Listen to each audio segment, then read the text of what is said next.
April 8th, 1492. Outside Florence in Villa de' Medici, Lorenzo de' Medici is 43 years old and dying in a slow decline that was common for men suffering from gout in his time. It moves gradually, joint after joint, organ after organ, stretching across weeks instead of ending quickly. The physicians who remain at his bedside are among the most skilled in Europe, yet none of them can change the outcome. They can only observe the decline as it unfolds. What is fading inside that villa is not only a man. It is a rare and irreplaceable form of political and financial intelligence. For more than 20 years, Lorenzo personally maintained a web of connections that held everything together. Popes, monarchs, competing banking houses, and rival city-states were all tied into the Medici financial system, which functioned as a backbone for much of Europe's ruling order. He was never just wealthy. He acted as the linking force between powers. He knew which ruler could safely receive credit, which alliance required quiet support, and which opponent should be guided rather than confronted. That kind of judgment was never recorded. It never existed as formal structure inside the institution. It lived entirely within one person's experience, refined over decades and applied in real time, unseen by anyone reading financial records alone. Within hours after Lorenzo's passing, his 20-year-old son, Piero, assumes control of the family fortune. By nearly all accounts preserved from the period, he is prideful, politically unaware, and unprepared for the kind of judgment his father carried effortlessly. The bank's offices continue to function. Deposits remain in place. Loans to popes and kings still appear secure on paper. But what disappears is the single element that had made those loans dependable. 2 years later, in 1494, the entire structure begins to fall apart. Today, Blackrock manages 11.5 trillion. And the unsettling question is this: how much of that stability rests on systems and structure, and how much depends on a unique form of judgment that has never been truly tested under extreme pressure? To understand what was lost with Lorenzo, one must look at what the Medici Bank had become by 1492. It was never just a large financial house. It operated more like essential infrastructure for Europe's political and economic system. The Medici did not only accept deposits or issue loans, they managed the official accounting channels through which payments to and from the Catholic Church moved across Europe through Medici control. They also held authority over alum extraction, a mineral vital to textile production across Europe, giving them leverage over a resource every major cloth producer depended on. They extended credit to monarchs who could not obtain financing elsewhere, not because those rulers were reliable borrowers, but because Medici political influence made repayment possible in ways that normal financial models could not capture. From the outside, this looked like diversification, multiple income streams, multiple sovereign relationships, a financial institution deeply embedded in European commerce, appearing too integrated to fail. In reality, this structure concentrated systemic importance inside a single family network, where real risk control depended on personal political judgment rather than any transferable system. Lorenzo never documented which loans were truly secure and which existed only as political accommodations. He simply understood it in the way an expert recognizes patterns built over a lifetime that cannot be reduced to instructions on paper. When Piero took over, branch leaders in London, Bruges, and Lyon continued operating under the same assumptions that had worked during Lorenzo's lifetime. The sovereign loans that relied on constant, careful political attention remained recorded in the books, but no one was actively managing them anymore. Then, in 1494, Charles VII of France launched his invasion into Italy. At the same time, Piero failed to manage Florence's diplomatic response with the precision his father once maintained instinctively. The misjudgment was severe enough that within only a few weeks, Florence forced the entire Medici family into exile. As that political support disappeared, the banking branches that depended on Florence's protection began to collapse almost at once. What looked stable on paper disintegrated quickly, because the real structure was never the accounting system itself. It had been Lorenzo. Now shift forward to Blackrock K. Set aside the figure of 11.5 trillion for a moment, and instead focus on what that number actually represents in structural terms. Blackrock K is not a traditional bank. It does not operate by taking deposits in the usual sense, and it does not issue loans in the way the Medici Bank once did. Instead, it has constructed something the Medici would immediately recognize in principle. It is a position embedded so deeply into the infrastructure of global finance that large portions of daily market function run through it indirectly. Begin with Aladdin, Blackrock K's risk management and portfolio analytics system. Aladdin does not only serve Blackrock K's internal operations, it is also licensed to external institutions, including pension funds, insurance companies, and even competitors, all of whom rely on it to analyze and monitor risk. Estimates place the total assets tracked through Aladdin across both internal and external usage at more than 20 trillion.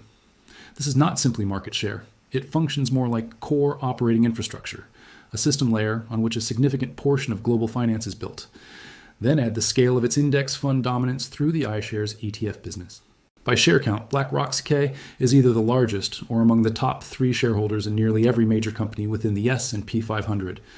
Alongside Vanguard and State Street, known collectively in financial research as the Big Three, these firms together control around 1/5 to 1/4 voting power across the largest corporations in the United States. No group of shareholders in financial history has ever held comparable influence over corporate governance across such a wide portion of the economy at the same time. Now consider one more layer. During the 2020 COVID market crisis, the Federal Reserve directly hired Blackrock CKK to execute corporate bond purchase programs intended to stabilize financial markets. This was not advisory work. It involved operational control over the mechanics of buying corporate debt during a severe market collapse. At that moment, Blackrock CK was also one of the largest holders of the same corporate bonds being purchased. The overlap between a private asset management and public monetary authority had no clean historical equivalent in modern American finance, except in structure. It resembled, in a distant way, how the Medici Bank once functioned as a quasi-official extension of papal financial operations centuries earlier. The comparison becomes more precise when viewed through the question of stability. The Medici Bank's weakness was never simply its financial exposure. It was the extent to which the system depended on one form of irreplaceable judgment. Blackrock KK's passive investing system rests on a similarly specific assumption. It assumes that capital inflows will remain steady over long periods, allowing index funds to hold market representations without needing to make active intervention under stress. This structure worked cleanly for more than 10 years, a period defined mostly by rising markets and stable capital movement. During that time, there was no real test of what would happen if the system moved into a prolonged reversal, a scenario where withdrawals from index funds accelerate faster than new inflows. In that situation, funds designed to be passive would be forced into becoming active sellers at the exact moment when markets have the least capacity to absorb that selling pressure. The 2020 COVID crash came close to revealing this stress point, but the recovery followed so quickly, supported heavily by Federal Reserve intervention, that the system was never pushed to its true breaking threshold. This becomes the modern version of Piero's 1494 problem. A long period of stability has existed for Blackrock case structure, much like Florence's political stability sustained the Medici system for generations. And just as before, no one currently operating within the institution has actually been forced to manage a prolonged structural reversal of those conditions. The type of judgment required under those conditions has never been fully tested in real time, much like Piero, who had never been tested before Charles VII's forces entered Italy. This is where the regulatory issue becomes central, more than most public discussion acknowledges. After the 2008 financial crisis, regulators in the United States seriously debated labeling major asset managers, including Blackrock K, as systemically important financial institutions. Such a designation would have placed them under bank-style capital rules and stress testing requirements. In 2016, the Financial Stability Oversight Council ultimately chose not to apply that designation. This decision followed strong lobbying from the asset management sector, which argued that an asset manager handling client funds is structurally different from a bank that uses its own balance sheet to make loans. In a narrow technical sense, that argument is correct, but it does not account for the scale of Aladdin, the concentration within index fund ownership, or the operational role played during monetary policy execution. These are precisely the types of infrastructure-level dependencies that the Medici system represented centuries earlier, before modern financial regulation existed to classify them. The Medici Bank itself was never officially labeled systemically important either. It simply functioned that way in practice. And the absence of a formal designation did not prevent systemic collapse when its central stabilizing force disappeared. This is the core purpose of this discussion: to identify where irreplaceable judgment still sits inside modern systems before it is tested. Lorenzo de' Medici did not see fragility in what he built. By all observable measures, he created one of the most powerful, diversified, and deeply embedded financial institutions in Europe. The vulnerability was invisible because it was fully covered by his personal competence, a structural risk that only becomes visible when the individual maintaining it is no longer present.